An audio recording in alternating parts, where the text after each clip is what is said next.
तीसरा कह रहे हैं चोरी ना करना, अस्तेय। अब चोरी का अंदर भी हमारे अंदर भाव है। क्या चुराते हैं हम? देखो ना, चोरी का भाव सबके अंदर किसी ना किसी रूप में, यदि हम स्थूल रूप से कुछ नहीं चुरा रहे तो हम किसी के ज्ञान को चुराकर अपना ठप्पा लगाकर कहते हैं ये मेरा है, ये मेरा मत है। हम सूक्ष्म स्तर पर चोरी करने लगते हैं। हम स्थूल ना करेंगे तो सूक्ष्म गहराइयों में करेंगे। लेकिन वो चोरी है, चाहे वो किसी भी रूप में की जाए। ये भाव की चीज मेरी हो जाए, वो है नहीं आपकी, लेकिन मन ही मन कह रहे हैं मेरी हो जाए तो बहुत अच्छा है। तो चोरी तो हो ही रही है ना, या नहीं हो रही है? तो चोरी का भाव हमारे अंदर, सबके अंदर भरा पड़ा है। और ये जो चोरी का भाव है, इसको हम अस्तेय के माध्यम से, असलियत में वैसे भी देखा जाए तो हमारा क्या है?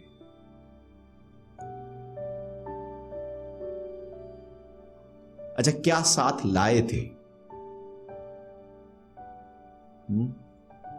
और क्या साथ जाएगा? यदि हम एकदम सीधी सीधी बात करें तो ना कुछ साथ लाए हैं, ना कुछ साथ जाने वाला है, या कुछ जाएगा।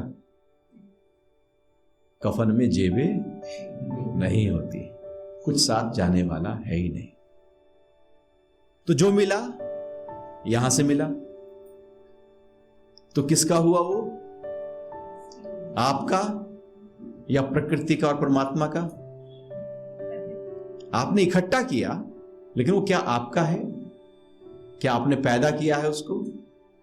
यदि प्रकृति सपोर्ट ना करे तो यहीं का है। अच्छा, जो वो आपका है नहीं और आप उसे कहो ये मेरा है, तो क्या हुआ है परमात्मा का और हम कह रहे हैं मेरा है। अब आपका कुछ चीज हो, आपका मोबाइल है और कोई दूसरा कहे तो मेरा है, तो आप उसे क्या कहोगे? पागल, इसका है।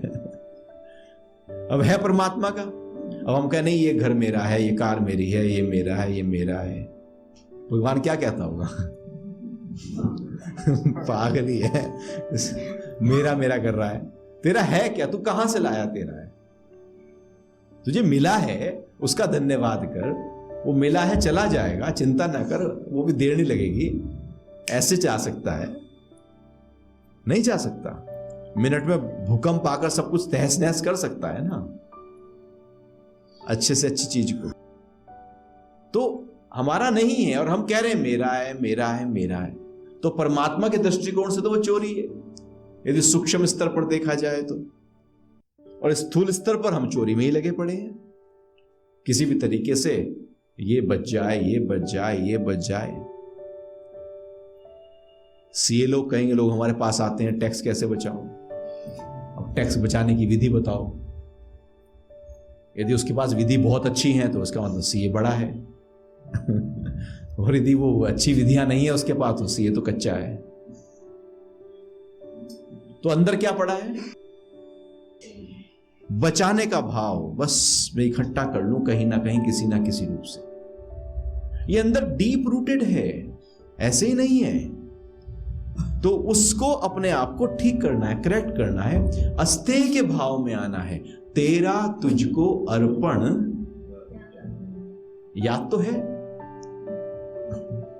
अच्छी तरह से याद है, लेकिन वो शब्दों तक है, उसकी गहराई से कोई हमारा लेना देना है ही नहीं दूर दूर तक।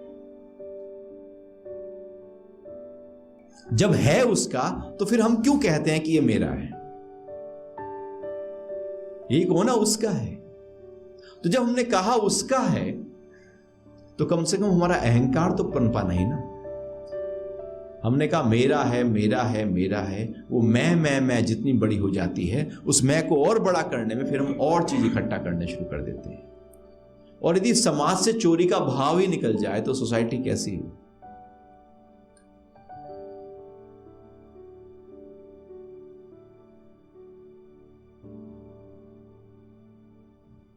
तो पतंजलि कह रहे हैं अस्तेय की साधना करो। और साधक को क्या चोरी करनी है? साधक को वो जो मिलना है उसको मिल जाएगा, और जो उसका नहीं है वो चला जाएगा। वो कितना भी इकट्ठा कर लो, कोशिश कर लो, जो जाने वाला है उसको रोक नहीं सकते। और जो मिलने वाला है वो आपको अजगर करे ना चाकरी, पंछी करे ना काज, दास मलूका कह गए सबके दाता राम। जो मिलना है वो मिलेगा, आपका छप्पर भी फाड़ के मिलेगा, आपको ही मिलेगा। यदि आपको मिलना है तो वो किसी और को नहीं मिलेगा। यदि मिलना है, एक है कर्मठता, कर्म करके मिलेगा। लेकिन चोरी क्यों? जो हमारा नहीं है उसको पाने का भाव क्यों?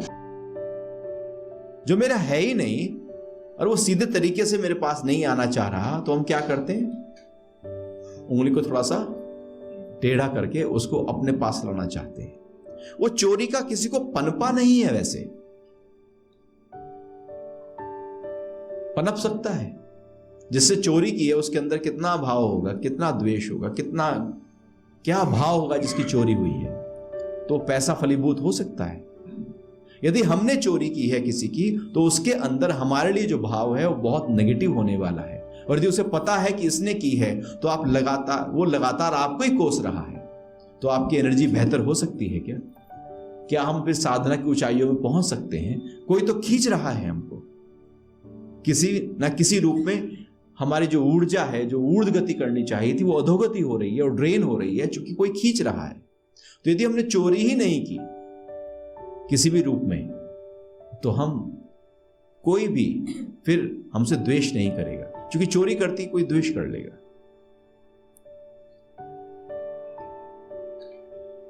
और वैसे पकड़ा गया तो चोर, और नहीं पकड़ा गया तो ठीक है। और चोरी का भाव प्रबल होता है इतना कि मंदिर में भी जाके हम कुछ उठा लाते हैं। हाँ, जूते बदल आते हैं।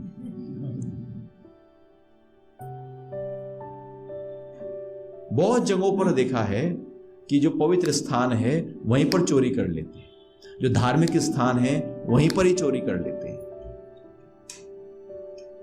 जो सामाजिक गतिविधियों में लगे हुए संस्थान है वहीं पर ही चोरी करते हैं, गुरु के घर में जाकर भी चोरी कर लेते हैं, बहुत जगह पर चोरी कर लेते हैं। क्या वो चोरी पन पाएगी व्यक्ति को? वो पन पा ही नहीं सकती। वो 1 रुपए की चोरी की है, लेकिन उसका नुकसान कितना होगा उसको, ये वो सोच नहीं सकता कि वो चोरी का जो इम्पैक्ट है वो कितना गहरा जाने वाला है। जो बहुत कुछ मिलना वाला था वो सब रुक जाएगा, क्योंकि वो चोरी हो गई है। तो साधना की ऊंचाइयों पे पहुंचने के लिए यदि हमने कहीं किसी ना किसी रूप में एक छेद खुला रखा है, एनर्जी वहीं से ड्रेन हो जाएगी, ऊंचाइयों पर पहुंच नहीं पाएंगे।